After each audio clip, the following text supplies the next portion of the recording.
Welcome, and thank you so much for joining us tonight for our event with two brilliant authors and thinkers, Annie Zaleski and Kevin Smokler, to celebrate Annie's recently published Duran Duran's Rio, part of the acclaimed 33 and a Third book series. My name is Evan Karp. I'm the events manager for Booksmith. We're an independent bookstore and mainstay of the San Francisco Haight-Ashbury district since 1976.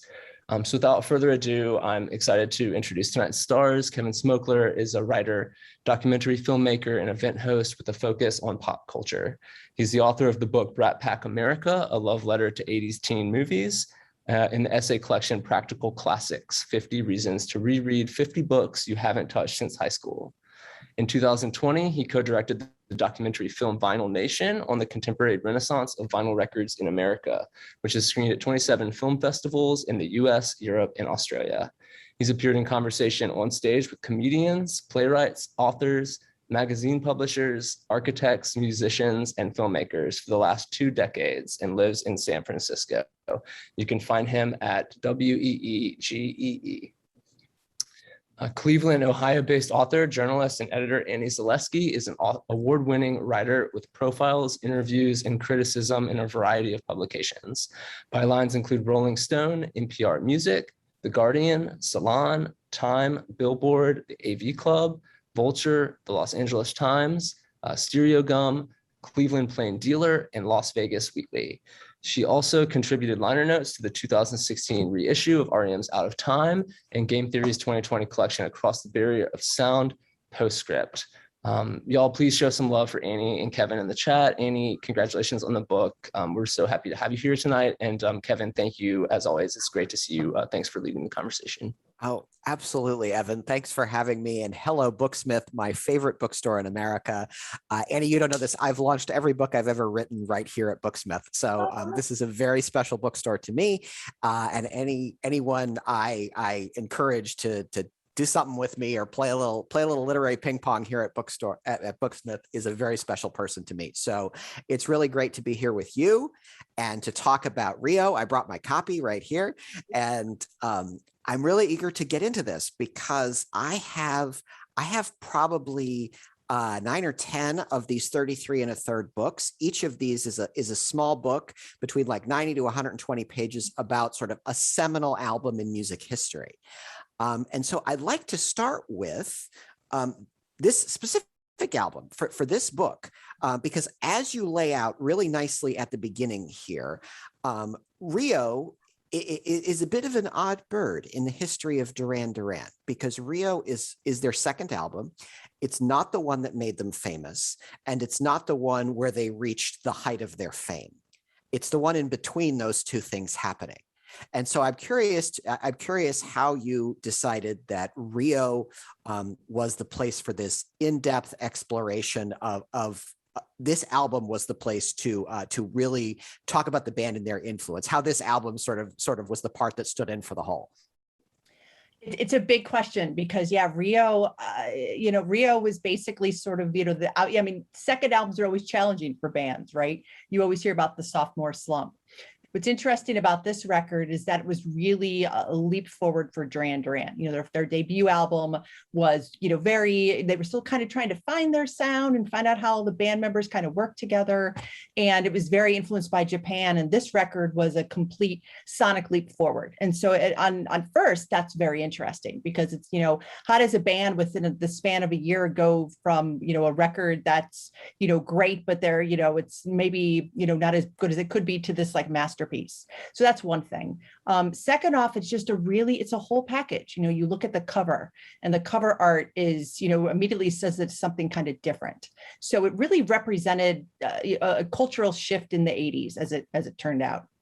It also spawned a couple of radio hits that really helped Duran Duran become extremely popular in America, Hungry Like the Wolf and Rio, among other things. And so basically that was kind of like the thing that helped catapult them to stardom. And so, when bands are at that point in their career, it's always really interesting, the pivot points, kind of the inflection points. And so Rio really was that.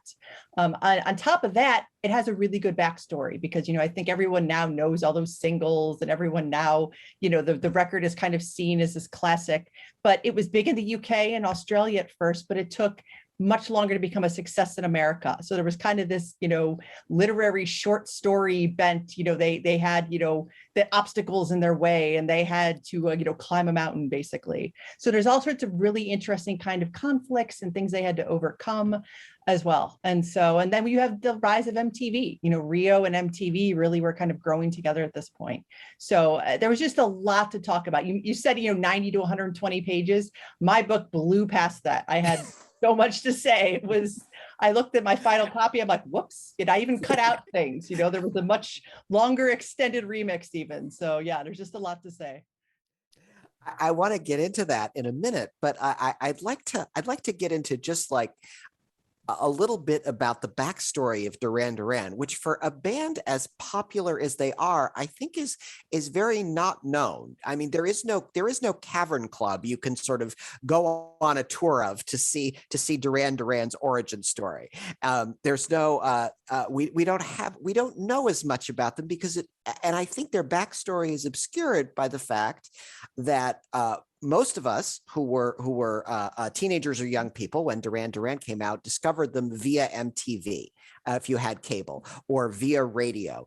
And they were so young and so together as artists at that time that it really seemed like they might have just fallen out of the sky fully formed. That they and it's very easy to sort of misunderstand where a band comes from when they are that polished at that young an age. You think, oh, they must be the sons of famous musicians, or they were discovered at a famous conservatory or by a modeling scout or something like that, that they were sort of celebrities from the crib. And that is the furthest from the truth with Duran Duran. Could you tell us, without reciting chapter and verse like the first 3 chapters of your book, could you tell us a little bit about sort of where they came from? Absolutely. So they came out of Birmingham, England, and, which of course is, not London, it's Birmingham, which is, much there. So they're kind of out of the spotlight, the musical spotlight of sorts. Obviously, Birmingham has no shortage of amazing bands, but they were coming at it from a much different perspective. And it was basically started by 2 childhood friends, John Taylor and Nick Rhodes. And so there were, before the Duran Duran we knew that you would see on MTV, there were earlier incarnations of the band. Nick and John started the band, and there were, they had lineup changes, and they were, basically trying to find their sound and trying to find their groove. They all had, a shared passion for music and a shared passion for certain bands. But it basically wasn't until 1980 when they found, when it was John, Nick, and then they had picked up Roger Taylor, the drummer, also from Birmingham. And so then the 3 of them, they finally found their singer in Simon Le Bon and their guitarist in Andy Taylor. And in July of 1980, that lineup kind of coalesced. So there were, a couple of years, like a lot of young bands, they were just basically trying things out, playing shows, just trying to, find their footing. But then when they got their lineup together, the quintet, that's when it started to take off. Their home base was called the Rum Runner in Birmingham, and it's not as known as the Cavern Club, because I don't think it exists anymore. It was one of those, it was basically the, Birmingham, Studio 54. And so that was kind of their start. And so then within a year, they had by the end of 1980, they had a record deal. And by middle of 1981, they had their debut album out. And so they had been preparing for that, but it like many bands, they needed to find the right configuration to actually become successful. Your volume is number 156 in the 33 1/3 series, and the 33 1/3 books have been written in every conceivable way. I was joking with someone today that I think the Radiohead OK Computer one is basically a scientific study of sound waves and how they sound on vinyl records, and the one about DJ Shadow's debut album is basically the author says to DJ Shadow, so tell me about your debut album, and the DJ Shadow talks for 120 pages, end of book. And I'm curious to know how you decided to structure yours, because it's an interesting hybrid of 2 or 3 different styles. It's basically chronological, but there's a lot of reporting, and there's a lot of and there's a little bit of personal experience. So there's like 3 approaches working at once, and I'm curious how you chose this hybrid approach to the story of Rio.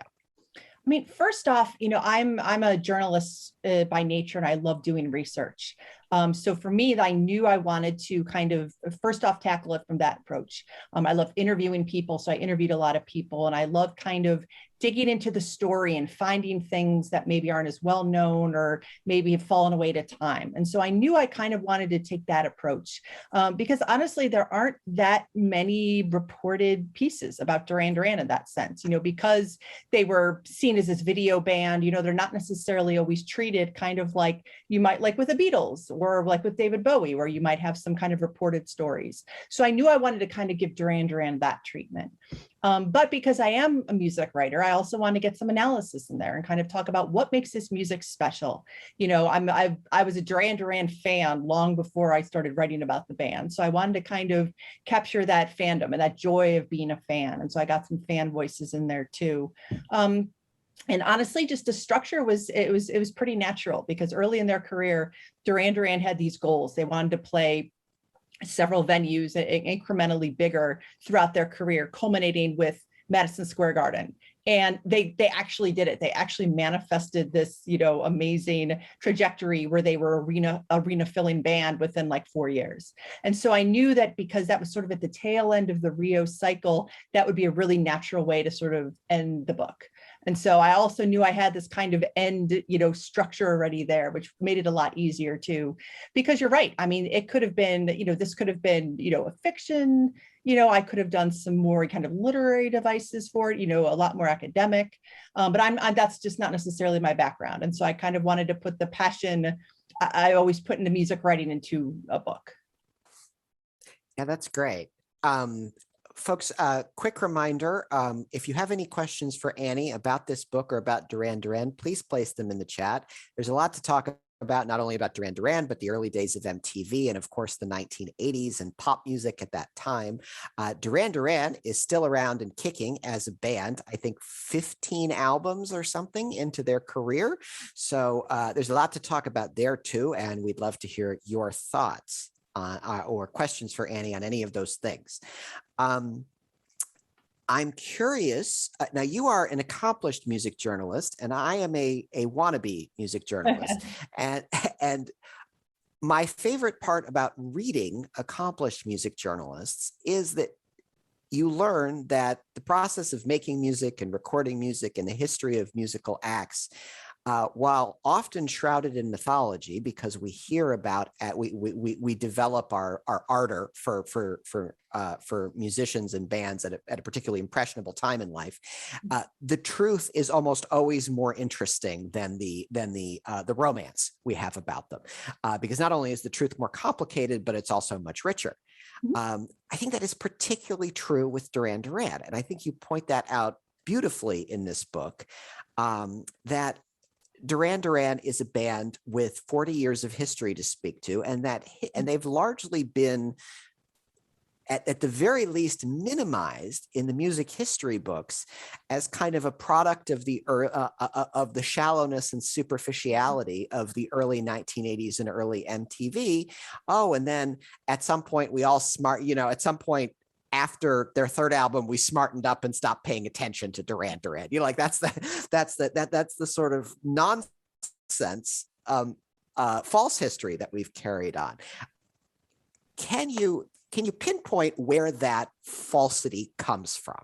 I'm sorry, you do in the book, and I'd like you to talk about that.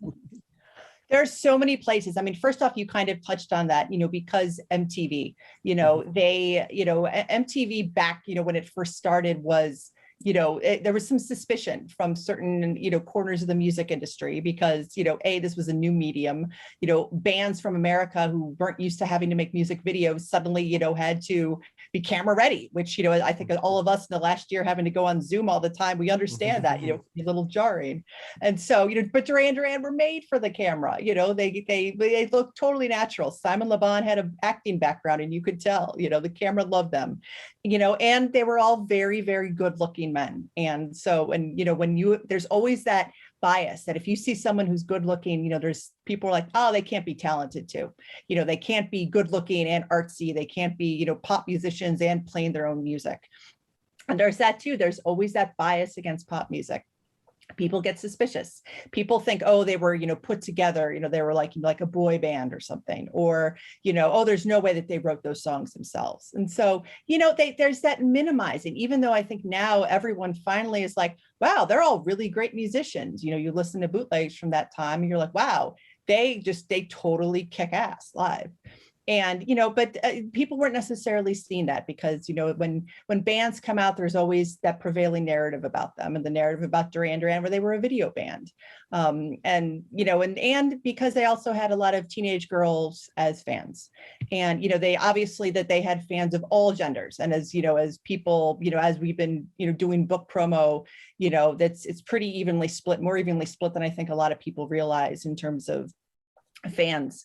But because they had so many teenage girl fans, and typically over time, the taste of teenage girls are always very minimized. It's very much like, they don't know what they're talking about, with their preferences and things like that. And so there was that bias too, when the reality is, when you look at old interviews the members of Duran Duran did, and they were like, no, we have a pretty diverse fan base. Like, look, everybody comes to our shows. It's not just like this one little demographic, but no one was listening to them. They could say that in every single interview, and everyone just had this, perception of what they were. And so, and so that lingered for a very, very long time. Yeah. They said that they said the same thing, that they pulled the same sexist nonsense that a band that had mostly teenage girl fans wasn't worth anything on. Oh, the Beatles and Sam Cooke and the Jackson 5. Yeah. And so given that the false reading of Duran Duran's history that we have is very much fueled by sexism and homophobia, mm-hmm. I'm also curious to talk about Duran Duran's sound, which I also think is one of these things that has not nearly been given the attention it deserves. You talk about it really nicely in the book. Duran Duran sounds like no other band, and I think. And you have a really nice description here. Well, the quote is from the band, but the description that follows is from you, and I'll have you elaborate that Duran Duran wanted their sound to be the Sex Pistols as produced by Chic, which I think is exactly right. But I'd like you to talk about how the sound of Duran Duran was pulling from all of these different musical sources and was not this sort of blanched out, blindingly white pop music that we typically associate with early MTV and bands that were very videogenic. It's completely true. Like, so Duran Duran, John Taylor was originally a guitarist, and when he switched to bass, they wanted to be like Chic. Him and Roger Taylor were like, we wanted to be like Chic's rhythm section. They just absolutely worshiped them. And disco. Every member of Duran Duran, they loved disco. And, they would, at the Rum Runner, they would DJ. And Nick Rhodes has talked about loving Donna Summer, and they're recently working with Giorgio Moroder. So, they all really, really like disco, which traditionally in America was seen as, Black music, basically. It was so segregated. There was so much, that racism and homophobia involved with the way disco. But Duran Duran didn't have those biases because they were in England. They were basically seeing this amazing music and, basically in funk music. And, John Taylor talked about Parliament Funkadelic in interviews, so they had this, and Motown. I mean, they had this very, very deep appreciation for American music and American Black music. And, so there's that element, but they also grew up in England, basically being fans of every single amazing, British band of the 70s, from Roxy Music to Bowie to Human League. And then over in Germany, they loved Kraftwerk, but they also loved the American bands like Talking Heads and Velvet Underground. It was just a total, I'm missing bands. I'm forgetting bands because they just like so many of them. But there was so much that went into their sound because they were all growing up, kind of soaking up influence from these bands. Andy Taylor loved hard rock, and so it was like Jeff Beck, and and he saw the Van Halen Black Sabbath, a legendary '78 tour. So they all had really, really interesting influence that got poured into the music. So and they weren't aping everything. They weren't basically ripping things off. They were basically kind of doing their own spin on everything they loved growing up. And so the Sex Pistols, and the Chic influence, like obviously Chic musically, you have the funk, you have the, you have the rhythm section, you have we are a tight live dance band, because that's what Chic was. Chic was this amazing unifying live force. And then Sex Pistols were, basically DIY punks who were like, we're just going to do everything our way. And, Duran Duran always had that kind of defiant streak, from down to, their album art, to their singles, to their creative, their sound, everything like that. So it's just a really interesting mix. And that's why they sound so different, because they all had everything was a blend of so many disparate threads kind of coming together. Yeah, I want to make sure we get to the moment in history when this all happened, because you've addressed it quite nicely musically, what was going on at this moment. And I want to use this as an excuse to work in one of the questions from the audience, which is Dominic Nardella wants to know about fashion and the look of the band. And was that part of the band's early plan, or did that come later? And did that have anything to do with Duran Duran being pioneers of the music video form? We are in the 40th birthday of MTV this month, and so the question has particular relevancy right now. Fashion was definitely, part and parcel of the band from the very beginning. I mean, very early on, when they, after they signed a record deal, they had a stylist. They worked with Perry Haynes, who founded the magazine ID, and so they worked with him, very, very closely. He even directed one of their early videos. But there was a Con and Bell was one of the fashion stores, and they shopped there. They went to Anthony Price's store in London. And so the beautiful suits that they would wear. So, fashion. And if you look at their early press photos too, and, up through, I guess, the Rio era, even, everyone is very coordinated. And it's very interesting because you can almost see their fashion change, because obviously very early on, they were more new romantic, which of course was this a short-lived style in England that never really took off in America. Frilly shirts, there was kind of pirate look, and so they're very early on. It's very cute because they're all wearing these, with it's kind of ridiculous in hindsight, but it's also adorable. It's 80s fashion. But they got fancier and they got more sophisticated, and in the album Rio, there's a photo of them, and Simon Le Bon's wearing a trench coat because it was cold when they did that, and so there was more sophisticated, but they were trying things out. They looked cool. They looked so much different than American bands, which were, very casual, like jeans and things like that. But, but they always wanted to look good, and they did look good, and you could tell they cared about their appearance, and it wasn't to the detriment of the music. It was, they understood that having that aesthetic would bring new fans and, and make them, make them more popular, but also that, but it's also like, look at the Beatles, when the Beatles came over on Ed Sullivan, they were looking great. They were very much aping kind of, that whole thing as well. Like the Beatles really understood how image could work with the music and enhance it, basically. Yeah, it's hard to imagine the Beatles landing in America in February of 1964 without the haircut and the Chelsea boot, it's hard to separate what the Beatles were doing musically from the knowledge that they were going to be on American television, and there had to be a visual component to the experience of the Beatles. Well, and like Bowie and Roxy Music, as every member of Duran Duran loved both of those bands. And you figure, you look back now at, Roxy Music's early TV performances, and it's like they're from another planet. They look amazing. They have these beautiful clothes. When you grow up and those are your idols, you understand, when you're a band, you need to look like you're in a band. It's not like, you go incognito, when you're, oh, I'm in an airport, I need to put on, pajamas or something like that. You got to look good. You've got to look like a band. You got to look like you're a unified front. And, Duran Duran learned that very well from their idols. I think I want to talk about the visualness of Duran Duran, which you get into quite a bit in this book.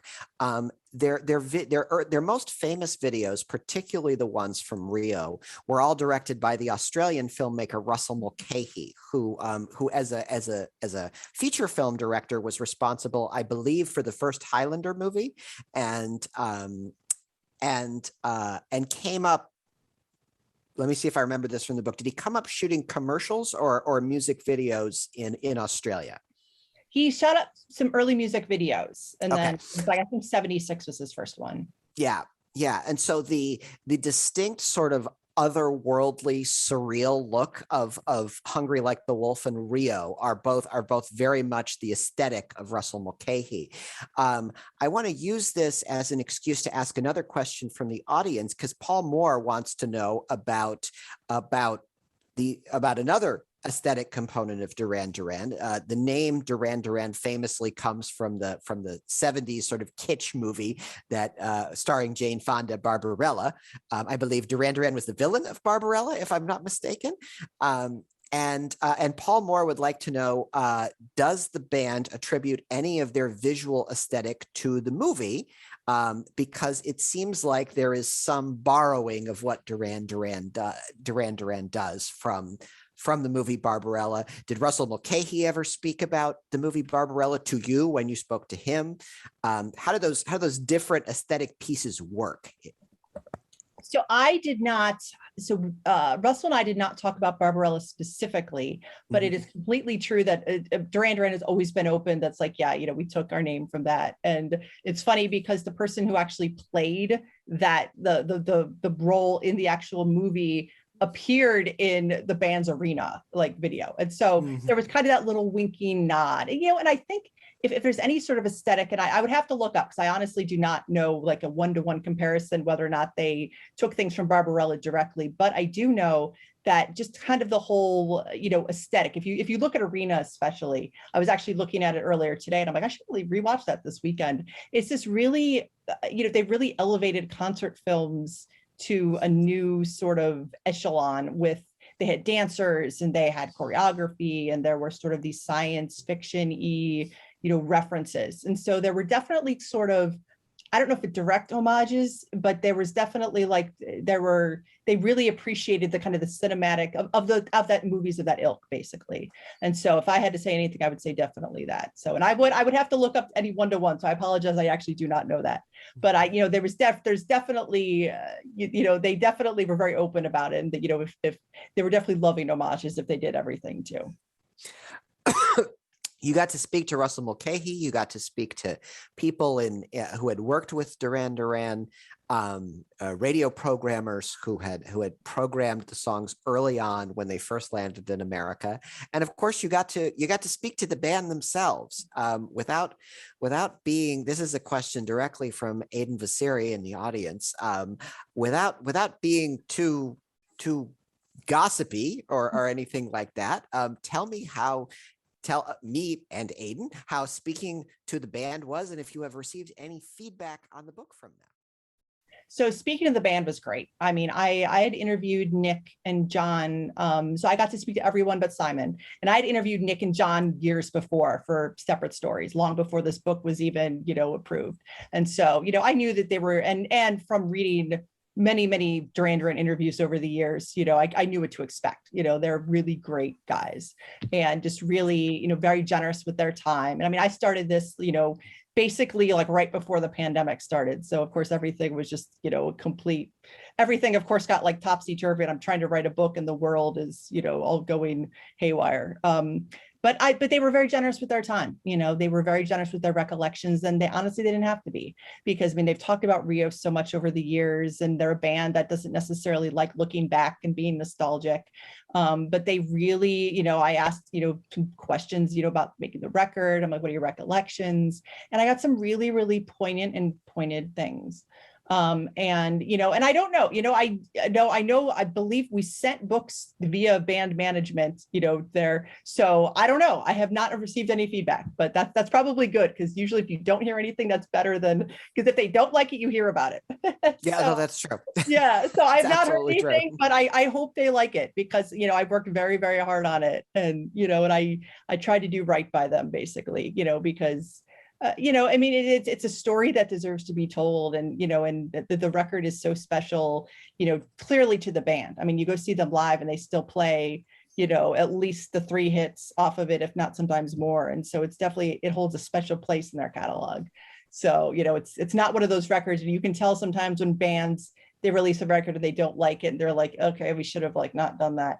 It's like, no, Rio definitely holds a special place in their heart. Musically speaking, what are the children and grandchildren and nieces and nephews of Rio? That's a lot of kids. Wow. No, I mean, the immediate one is the Killers. I mean, I think Brandon Flowers has been very open about his, love of Duran Duran, and you listen to like the Killers' first record, Hot Fuss, especially, and it's, yeah, totally. It's amazing. You could definitely hear that. So maybe that's the grandchild. Because I think if you're going back a little bit more, stuff like some of Blur's early records are very, very Duran Duran influenced. And I think, Graham Coxon, their guitarist, has been playing with Duran Duran this album cycle, but going back, around the Park Life era in the early 90s, or I guess mid 90s, they were said, oh, a couple of our band members really kind of wanted to be in Duran Duran. And you hear that kind of new wave-ish. So I think in certain areas of the Britpop era, certain bands, you hear that kind of Duran Duran sound-ish. But what's most interesting, I think, is the way Duran Duran's influence is in bands that sound nothing like them. When you kind of look over the genres of music that have sort of evolved over the years, there's at least like one or two people within the movement who are like, I love Duran Duran. In the 90s, Courtney Love and Billy Corgan, big Duran Duran fans, Hole covered Hungry Like the Wolf. At nu metal, Jonathan Davis of Korn absolutely loves Duran Duran. Deftones, who were, associated with nu metal and then went somewhere, way beyond that, also love Duran Duran. Of course, the electronic, music, and even like pop, they were on Justin Timberlake, they collaborated with him. You hear in some of kind of, in Timbaland's production with Justin, there's a little bit of that. And so it's really interesting how the band's influences really kind of spiraled outward and just kind of evolved in just really, really interesting ways. I really think like the influence as you have laid it out in this book is almost, it's almost bigger than musical. It's almost like a missive or a mandate, as if to say, telegenicness, slickness does not equal shallowness. It does not equal something. It does not equal music that is empty or hollow. And I think you can see that in many of the acts you name. I think you can certainly see it in Timbaland's production. I think you can see it in the sort of muscular use of electronics and production by the Neptunes and Pharrell Williams. This whole idea that like for something to sound like it was well made does not mean there's nothing at the core, which is a particular kind of bias we have, in rock music especially. And you just basically kind of describe the rockism versus poptimism, arguments that in music critic circles people have all the time. The idea that pop music, it should be treated and valued and analyzed, with the way to like, basically in a much more serious way, as a serious art form and a serious craft.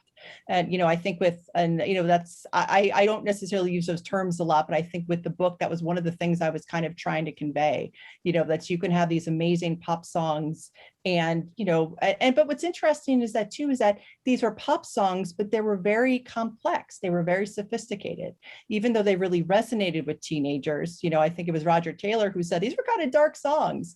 These were not like, they were kind of moody. They were, about coming of age and about, trying to find your way and trying to, what do you do when dreams are coming true? But yet we have these wonderful nights on the town, mystery, like there's a lot of big ideas in this record. And, pop music, and Hungry Like the Wolf is probably one of the more simpler, more straightforward songs on the record. But, some of the other things are just very treating these big ideas in a very serious way. And I think that's one of the reasons why the album resonated then and still resonates, is that because, they were very, very, and I say this in the book a little bit, but, they were very reverential. They really respected and kind of valued, saying, hey, you might be feeling this way, totally normal, totally good. And, this is why it matters. And, these, own your feelings, basically, before that was even a thing. And so, and, I really heard that, I think, as an adult listening to the record. I've listened to this record for decades now, and, I heard new things and new themes and kind of new insights into the record, listening to it as an adult versus listening to it as a kid. And I think, that's one of the other, I think, great things about this record and why it is so great is that it just really, it's a record that grows with you. As you get older, you can hear new things and you can hear different facets, you can hear different influences. And so it's really interesting. What do young folks who did not grow up with this album, I was going to say who were not fortunate enough to grow up with this album, but that makes me a middle-aged asshole, and I'm not going to say. What do young people know of Rio, and what is their relationship with it? Well, it's funny because Duran Duran, but in the early 90s, they kind of had a comeback. And so Ordinary World was that kind of their comeback single. And that's a song a lot of people know. I hear that covered all the time. There's a lot of younger generations, and you look on YouTube and you see people covering that all the time. But because Hungry Like the Wolf and Rio have really, stayed in pop culture because they've been in movies, they still get radio play, there's acoustic, ukulele versions of Rio, there's people doing covers of Hungry Like the Wolf. But there's also a younger generation who just really, really likes the music. There's a lot of, who really have picked up on kind of the aesthetic and kind of the 80s glamour of Duran Duran. There's so many Instagram accounts and TikTok accounts of people who are just obsessed with the band from being in the 80s. And I love that, because they like the music too, but that record and Rio represents something. It represents a certain facet of time, a certain facet of historical time that really means something. And, it's kind of like how when I was a kid in the 90s and I was like, oh, the 80s are so awesome. This is so cool. This was, a totally different time period, and England is so cool. And I get that same sense from a lot of the younger generations. And so, there's a lot of reverence to it. And it's interesting because they have a different perspective on Duran Duran than I did. I saw their music videos on, MTV and VH1. And so it's like, now, all right, we're going to go on YouTube, or you're going to go on TikTok, and you're going to see videos and things like that. And so it's a different way of kind of consuming the band and seeing their kind of existence. So it's very cool, but they are getting new fans. And I think that's important because so many bands from the 80s don't necessarily have the, good fortune of, growing their fan base.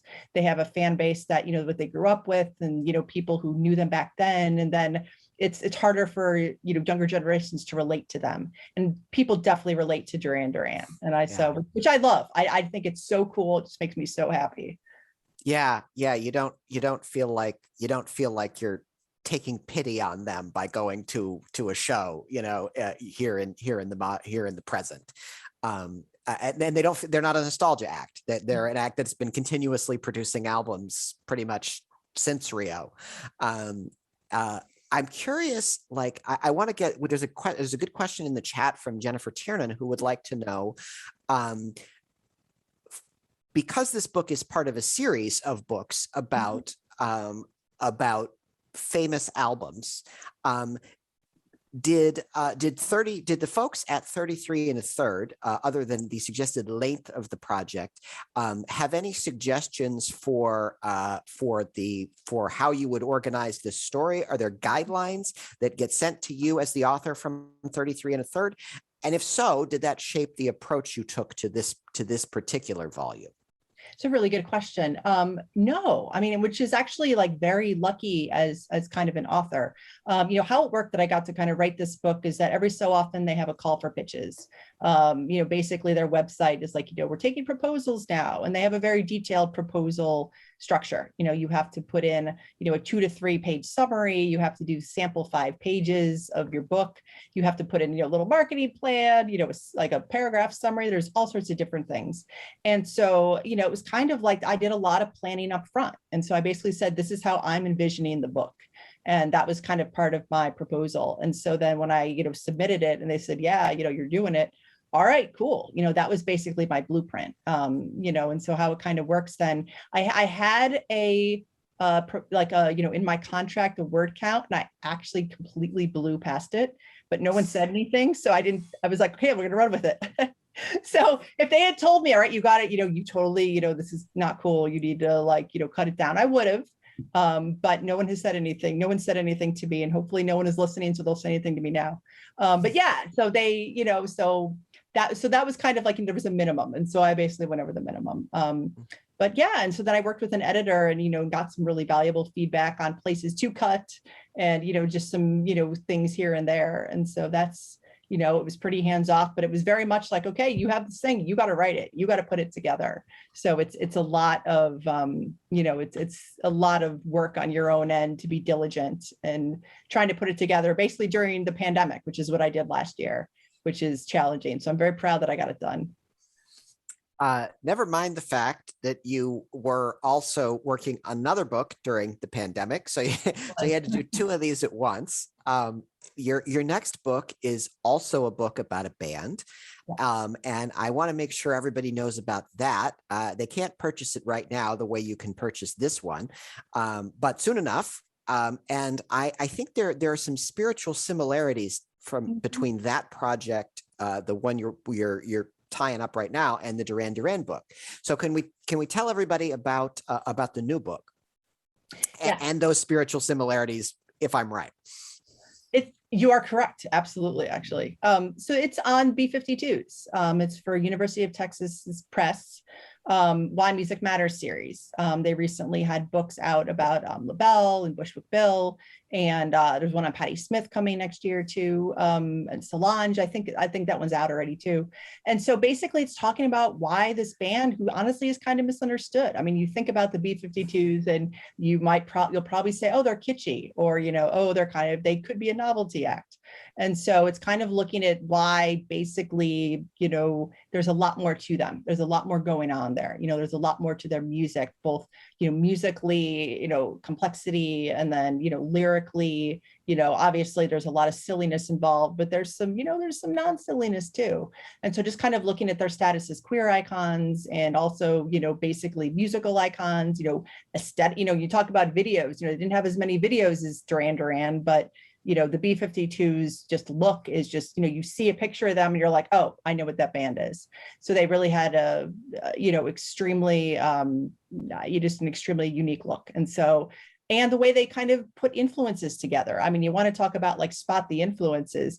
You read early B-52s interviews, and trying to like condense their influences into a paragraph is very difficult, because they loved everyone from Yoko Ono to James Brown to, they like Talking Heads too. The highlight of their career was being on the Guiding Light, so there's there's so much to them. And so, I went to Georgia a couple of times to do some research at UGA before the pandemic, and, done a lot of reading and kind of putting that together with kind of cultural criticism and, cultural, analysis as well. So that's coming. I have a manuscript that I'm in the process of revising, put it that way. I will admit, when I found out that the bar that they refer to in Deadbeat Club, Let's Go Down to Allen's Pub, 25-cent beers, was an actual pub that they hung out at as teenagers in Athens, Georgia. And I had to take a minute, and I was like, wait a minute, the B-52s are from somewhere here on planet Earth? They didn't they didn't land via rocket ship, in 1977 and start making albums. Like I really had to take a minute, because there is something otherworldly about them. Well, and it's like Duran Duran, they're basically beamed in from another planet. When Duran Duran first came over to America, I think a lot of people were like, who are these guys? Because they were, they looked, it looked and sounded so much different than anything else on rock radio at that time. And the B-52s as well, they were so defiantly themselves. They were so just, we are doing our own thing. We are putting together, this awesome thrift store party rock. And so they, they really, and they found an audience that way, and they kind of did their own thing, and were like, we're going to do things our way. And, people gravitated toward them, like Duran Duran, they kind of molded pop culture to like what they were doing rather than the other way around. And they drove, pop culture. And so there's a lot there. It's really interesting. I think the biggest difference is that, the B-52s, unlike Duran Duran, they haven't made a lot of records in the last few decades. They have Funplex, which came in 2000, I think 7 or 8. Totally great. Love that record. But that's really, Duran Duran is still very much like, we're a band, we're pushing forward, we're doing new music. Right. And the B-52s are a little bit more like, we're going to be a party band live. And that's not a bad thing, because they're still awesome live. I saw them at Riot Fest, and they drew like one of the biggest crowds. It was a big party. It was awesome. Yeah. So you also get the sense that the members of the B-52s all have sort of creative endeavors that they're doing by themselves. Their primary creative outlet is not working together the way it is with the guys in Duran Duran. That's exactly it. And it is, and I don't even know where the members live at this point. Like, I feel like one of them is maybe in Florida, and they, and Kate Pearson if she was running a B&B a couple places. And so it is, and, because they did early on in their career, the B-52s had a house together after they moved from Athens. And so, like many bands, you grow up and, your lives go in different directions. And so, their lives have diverged in different ways than Duran Duran has as well. But I mean, there's still Kate Pearson did some incredible solo live streams last year, just some songs here and there, and it was beautiful. Like they're still an awesome, entity basically, and they're still so important to culture. So it's really fun digging into them. Yeah. I don't want to make this. I don't want to make this too much about the B-52s because people can't buy that book yet. But exactly. Can't buy your next book yet. But I think you're absolutely right. There'd be no Mad Men without the B-52s. There'd be no Tori Amos without Kate Pearson. I think there's a whole genetic line of female vocalists that comes straight from Kate Pearson. There's another question from Dominic Nardella, who's in the audience. Duran Duran has a new single and album coming. Whom do you think are their fans now? People like us who remember them from their first trip around the sun, or is it much broader than that? So I think a little bit of both. Definitely, just anecdotally, it is people who have been fans for 40 some years are definitely still on board. And, and people in the 90s and my first experience, exposure to them was in the 90s. Definitely me too. I mean, it's in our household, it's just all right, new single. It's like Christmas. All right, awesome. Got to get that pre-order in the night it dropped, so It's definitely, there's that element, but there's also newer fans. And that's what's cool is that Duran Duran has always kind of over the years, people of different ages have sort of hopped on board the fandom. And so you can definitely tell that there's some newer fans who are who maybe, in their 40s, maybe younger, who are kind of really anticipating this. And so it's an interesting cross section. I mean, I think because, they have been around for so long, they've come to a point where, it's cool. It's cool to like Duran Duran, but it's there's still that, if as popular as they are, there's still a little bit of you're an underdog. You're liking this really kind of cool band. There's still that element for a lot of the fandom. And so it's very cool. But they're also doing things like their new single, they collaborated with Chai, who is this just amazing Japanese kind of punk band. And so, they have, they've kind of brought in, I think fans of that band too. So it's very cool. There's a lot of different kind of touch points and different, groups of people that they still really appeal to, I think. You make a great point in this book that for as telegenic and handsome as the guys were in Duran Duran, they like every successful musically accomplished group are at heart geeks, deeply rooted music geeks. There's no one who gets that far, drawing from that many places with a band who has not spent a whole lot of time getting their hands and their clothes dirty by flipping through bins in dusty record stores. All of them have. And I think I love when you talk, I'd like you to expand on this part of the story just a little bit that you talk about in this book, like the process, the studio craftsmanship of getting everything right was kind of Nick Rhodes's thing. And the core of the band being Nick Rhodes and John Taylor. You have this great anecdote where Rio is being mixed and then they have to go to Sri Lanka to film Hungry Like the Wolf, and Nick Rhodes is basically falling over on his feet because he's so tired from. And I think that I want you to talk about this anecdote because I think it really illustrates the sort of two sides that make this band great, how great they looked in front of the camera and how much time and care they took in the studio at the same time. Well, and I think that's one of the most important points about the band is that, they looked great and they sounded awesome, but that took hard work.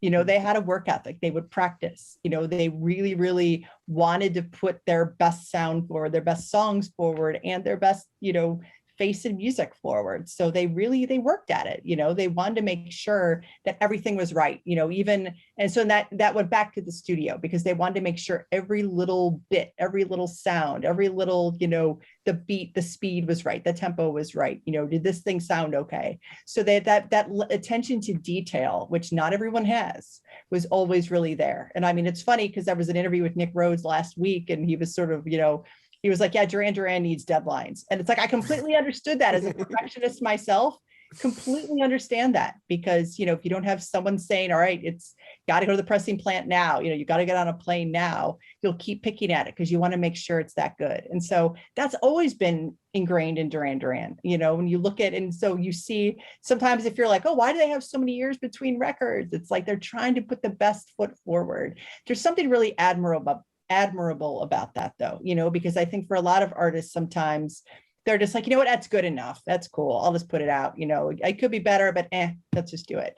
And, that's never, Duran Duran is like, no, that's like, they can't let themselves do that. And I completely relate to that. As a writer, I'm a Virgo, so I completely relate to that. So, but that, that really, that shows in terms of, everything from their video execution to their album art to their songwriting to the album sequencing. And so, I think that really came into focus on Rio, especially. I know they said it, sequencing, that record is sequenced very, very deliberately, and if it sounds and flows the way it does, that was no accident. That was definitely made, the way it was supposed to be made, basically, because they all made sure of it. So I think, but that the fact that it came out that well is such a reflection, of that care. But, because that's it, they care about the band, they care about their music, and they care about their art. And, and that's, again, a lot of bands, that's just kind of like, or, whatever. But that's always kind of been ingrained in them. And so I think that's another reason why this album is so special. I want the audience to jump in here if you have more questions, because Annie and I both know we could go on like this all night. Yeah. And I think it's so cool how in this book, like I had never sort of thought of Nick Rhodes in this way, but you really talk, I saw a sort of spiritual parallel between Nick Rhodes and Martin L. Gore and Depeche Mode, that their happy place is really like crouched over the mixing board, listening to and making sure every piece of the whole is exactly right. Like that's a big part of their creative fulfillment.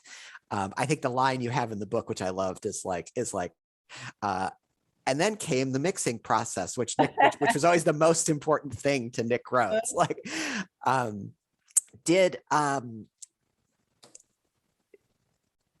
how, again, this is going to sound much more gossipy than it is, but this is not the way I mean it. How do they get along with each other after all of these years? They get along well. And I mean, and you can tell by the way, so like a couple of weeks ago, they were on Watch What Happens Live with Andy Cohen. And I mean, if you've seen that show, that it's kind of, it's gossipy and it's lighthearted and, and so it's all four of them together. Basically, it's Roger, John, Simon, and Nick. And, they're all, they're asking embarrassing questions. They're asking, like probing questions. And they were having so much fun. You could just tell, like, it was kind of, like giggling, because it's like, who joined the Mile High Club, or who's done, like basically, and like, they're all kind of goofing around and they're kind of surprised by each other. And like, you could just tell they were friends and, and when bands don't get along, like you can tell on stage. You can tell just in the way they do press and, it's very easy to read between the lines and get a lot of subtext. And you could just tell that they really like still get along. They're still friends. And it was very heartwarming to see. It was a very entertaining half hour of TV, just because they were, you're promoting a new record, but, they're also talking about, goofy, embarrassing stuff, but it was all very playful, like Simon's nickname is Charlie, and I think, and so, Nick called him Charlie at one point, and so there's just that familiarity and, it was very cool to see. It was, because it's, at the end of the day, you keep being in a band and, they don't have to, they've been in a band for over 40 years, they could just say, we're good. We've had, I mean, REM broke up, they're all still friends too, but they broke up, at after making a record and they were like, all right, we're done, we're good. You know, a lot of bands could do that, but you could tell Duran Duran still really enjoys making music together. They enjoy playing live together. They enjoy, you know, playing music. And so that's, you know, you can definitely tell that. So it's cool. You make this point in the book. It is remarkable to achieve everything you wanted in your mid-20s, and yet not just and not have everything afterwards just be a rapid roll downhill. Like you look at how successful Duran Duran was by such a young age, and you would think that the last chapter in your book would be, and then they all got hooked on something and were dead by 29. Like, and it's just not the way it happened for this group. It's, and I think you make the point very well that there's something about their relationship to one another, and and that they never sat on the idea of okay, we found the guys we're going to achieve this thing with, we achieved it, but they never saw that mountain peak as the last one. And maybe that's why this is the perfect Duran Duran album to have written a book about, because it's the one on the way there as opposed to the one that when they got there. Well, it's interesting because, you know, when you look at, you know, sales, you know, Rio has sold a couple million records in, you know, America, which is nothing to sneeze at, you know, but it's like, you can't necessarily say, oh, you know, that's their sales peak, or, you know, and it's like commercial peak, you know, they had #1 singles after that in America. You know, I think they had, I would have to look it up, so I don't know offhand, but I think probably some of their records sold a little bit more in America, you know, at least the Wedding album potentially. And I could be wrong. Someone will correct me, which is okay, because I haven't looked up everything. But, you know, it is true. Like, they were sort of, you know, they've had so many, you know, their careers ebbed and flowed, and there's so many peaks and there have been some valleys, you know, but like with every band, you know, every band is not going to have necessarily like, you know, high peaks and keep going.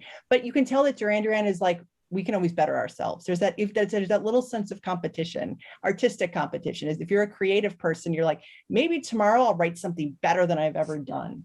And you can tell that they really have that in them. And that's kind of what keeps bands going and keeps bands ticking and keeps bands saying, all right, let's see, you know, now that we're older, we have more experience, you know, what can we do with that? What can we do that's different?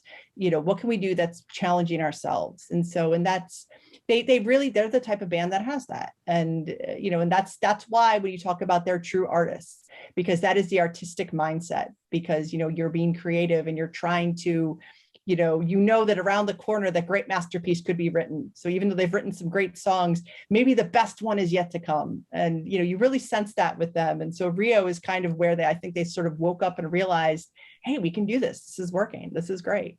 So that's why it also makes it so interesting. Absolutely. I think that's a great note to end on. I'm gonna put forth a selfish note here and say, Annie, if you have any sway with the band, I would really like to be able to purchase a $45 repressing of Rio, you know, complete with all the bells and whistles and with this book tucked inside, just to make it a box set. Thank you so much. I really appreciate you taking some time to talk about this fantastic volume of the 33 1/3 series about Duran Duran's Rio. I loved reading this, and I think you will too. Thank you, Kevin. Thank you both. This has been a really wonderful conversation. Annie, congratulations on the book. Kevin, thank you so much for leading the conversation, and thank you for joining, everyone. If you don't have the book, click through just beneath the video and get Duran Duran's Rio for all of your friends and enemies. Take care out there, y'all. Have a good night. Thank you all. Thank you, Annie. Oh, thank you for having me. This is awesome. My pleasure. Our pleasure. Thank you. Good night, everyone.